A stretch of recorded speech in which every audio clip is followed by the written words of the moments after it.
ఈ రోజుల్లో చాలామంది బయటకు మంచిగా నవ్వుకుంటూ కనిపించినప్పటికీ, వారితో మాట్లాడినప్పుడు వారికున్న సమస్యలను బట్టి వారి హృదయం ఎంతో దిగులుతో, విచారంగా, దుఃఖముతో కృంగిపోయిన స్థితిలో ఉంటుంది.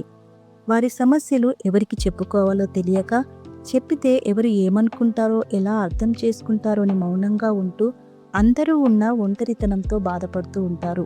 వారి సమస్యలకు పరిష్కార మార్గం తెలియక, ఎవరు వారిని ఆ సమస్యల నుంచి విడిపిస్తారో, సహాయం ఎలా వస్తుందో తెలియక ఆత్మలో కృంగిపోతూ ఉంటారు.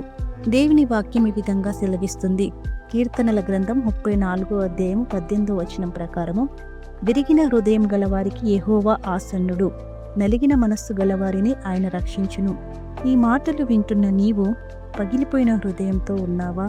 ఎంతో దుఃఖముతో, వేదనతో బాధపడుతూ ఉన్నావా? ఒకసారి నిన్ను సృష్టించిన సృష్టికర్త వైపు నీ చేతులు చాపి సహాయము కొరకు ప్రార్థించుము. నీ సమస్య నేడు ఏదైనప్పటికీ దేవుడు నీకు సహాయం చేసి నీకు శాశ్వత పరిష్కార మార్గం చూపించి నిన్ను రక్షించును. ఆమేన్.